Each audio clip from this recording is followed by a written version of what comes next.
আগের অবস্থান থেকে অনেকখানি সরে আসলো ইসলামী সংগঠন হেফাজতে ইসলাম বাংলাদেশ।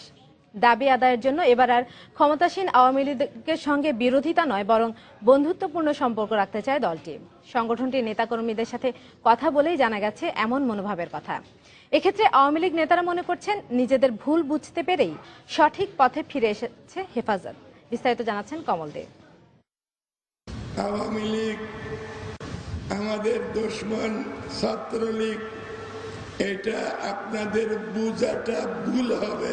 শুক্রবার সন্ধ্যায় চট্টগ্রামের লালদিঘি ময়দানে আয়োজিত শানে রেসালাত মাহফিলে বক্তব্য রাখছিলেন দেশ বিদেশে আলোড়ন সৃষ্টিকারী হেফাজতে ইসলামের আমির আল্লামা শাহ আহমদ শফি। আর তার এই বক্তব্য শুনে অনেকে হতবাক। এতদিন যে আওয়ামী লীগ সরকার কিংবা তার অঙ্গ সংগঠনকে প্রতিপক্ষ হিসেবে চিহ্নিত করা হতো, তারা আজ কিভাবে বন্ধু হয়? শুধু তাই নয়, একসময় মেয়েদের গার্মেন্টসে কাজ করা নিয়ে বিরোধিতা করলেও এখন তিনি বলছেন ভিন্ন কথা।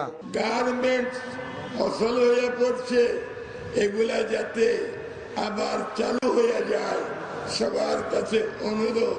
হেফাজত আমিরের পরিবর্তনের একটি ব্যাখ্যা দাঁড় করিয়েছেন সংগঠনটির মুখপাত্র। তার দাবি, দেশের শান্তি রক্ষার জন্য আওয়ামী লীগকে তারা আস্থায় নিয়েছেন।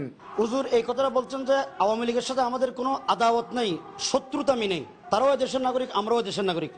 আমরা যদি ভাই ভাই মিলে থাকি তাহলে দেশে কোনোদিন গন্ডগোল হবে না, অস্থিতিশীল পরিস্থিতি সৃষ্টি হবে না।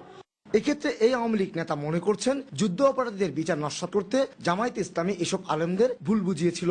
এখন হেফাজত নেতারা সেই ভুল বুঝতে পেরেছেন। আমরা চেষ্টা করেছি তাদেরকে বোঝাতে যে আমাদের আন্দোলন ইসলাম বা সদরি আলাম ওলামাদের বিরুদ্ধে নয়, শুধুমাত্র চিহ্নিত যুদ্ধ অপরাধী যারা মানবতার বিরুদ্ধে অপরাধ সংগঠিত করেছে, 1971-এর মহান মুক্তিযুদ্ধের বিরুদ্ধে করেছে, তাদের বিরুদ্ধে।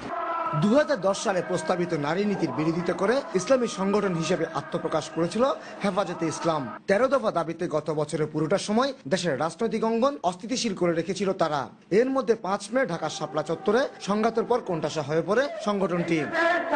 কমল দে, সময় সংবাদ, চট্টগ্রাম।